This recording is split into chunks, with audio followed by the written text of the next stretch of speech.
Hello friends, welcome to SS farms. இப்போ நீங்கள் பார்த்துட்ருக்கிறது நம்ம தோட்டத்தோட பேக் சைடில் இருக்கிற ஓடை.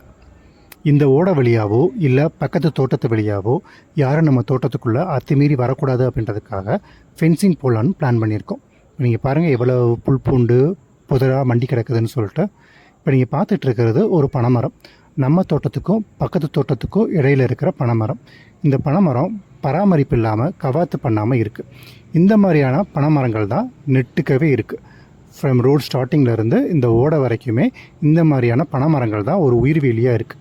இந்த பனைமரத்துக்கு கீழே பார்த்தீங்கன்னா இந்த மாதிரி புதராகவும் தேவையில்லாத செடிகள் களைகள்லாம் வளர்ந்து மனிதர்கள் நடமாடுறதுக்கு எதுவாக இல்லாத இடமா இருக்குது. ஒரு பூச்சி பொட்டை இருந்தாலுமே தெரியாத அளவுக்கு தான் இந்த இடங்க இருந்துச்சு. இப்போ நாங்கள் இதை க்ளீன் பண்ணுற ப்ராசஸில் இறங்கியிருக்கோம். நம்ம இப்படி க்ளீன் பண்ணி இந்த இடத்த வந்து சமப்படுத்தினா தான் ஃபென்சிங் போடுறவங்களுக்கு ஈஸியாக இருக்கும். இப்போ நீங்கள் பாருங்கள், இந்த இடத்த வந்து ஒரு ஆள் நடந்து போகிற அளவுக்கு நாங்கள் இதை சமப்படுத்தி வச்சுருக்கோம். இப்படி இருந்தால் தான் கல்லுக்கால் ஊன்றதுக்கு ஈஸியாக இருக்கும் அப்படின்றதுக்காக நாங்கள் இந்த வேலையை பார்த்துக்கிட்டு இருக்கோம். இப்போ பாருங்கள், பக்கத்தோட்டத்தில் எவ்வளவு சருகும் கழிவும் இருக்குதுன்னு சொல்லிவிட்டு இதே மாதிரியான சருகுகளும் கழிவும் தான் இந்த இடம் ஃபுல்லாமே இருந்துச்சு.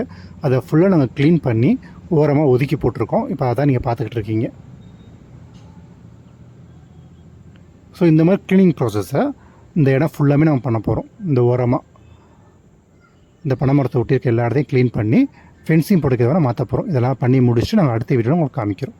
அது வரைக்கும் ஸ்டே டியூன். தேங்க்யூ. பாய்.